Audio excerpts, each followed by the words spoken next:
Olá, meu nome é Arthur e hoje eu vou apresentar um pouco sobre a base do meu projeto de pesquisa, ou seja, a importância do estudo do pensamento político para não só o estudante de humanidades, mas também para quem quiser entender os jargões da política no geral. Não sendo exaustivo, investigar o pensamento político é uma tentativa de entender o que os autores de tratados políticos queriam dizer quando escreveram o que escreveram e também o que fizeram, ao escrever.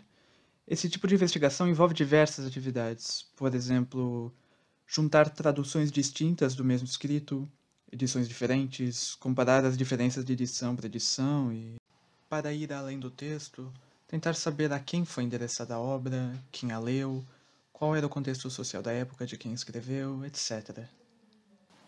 Esse tipo de trabalho não só ilumina o que sabemos da história do período em questão, mas também nos permite traçar a evolução, seja de conceitos ou de expressões desenvolvidas nesses escritos. Fiquemos num exemplo simplificado.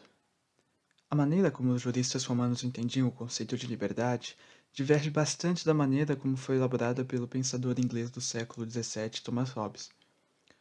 O imperador bizantino Justiniano I havia ordenado a recompilação das leis romanas do século VI. Numa das partes dessa recompilação, chamada Digesto, a liberdade era exposta como uma condição, um status em que o cidadão não estava sujeito ao poder de outrem, ou seja, não era um escravo. Hobbes, no seu Leviatã, afirma que a liberdade é a condição de não se ter o próprio corpo impedido de movimentar-se por algum impedimento externo. Então, o estudioso do pensamento político não vai procurar só saber as razões teóricas para essa redefinição, mas também entender o que ele quis fazer com isso, dado o seu contexto político. No caso particular de Hobbes, estamos falando da Guerra Civil Inglesa e da defesa da monarquia absolutista contra os ataques dos republicanos que lançavam mão dos jargões políticos da antiguidade para contrariar a coroa. Essa ideia de impedimento foi depois transmutada na ideia de interferência e, a partir daí, temos a noção liberal corrente de liberdade como não interferência.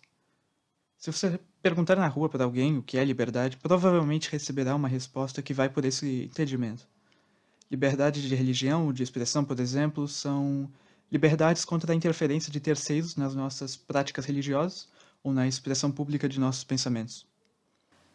É claro que, para chegarmos até aí, é necessário estudar todo esse processo histórico de transmissão de conceitos e os seus usos, mas é só assim que podemos entender de onde surge esse vocabulário corrente que lemos nos jornais ou usamos nós mesmos ao discutir na internet.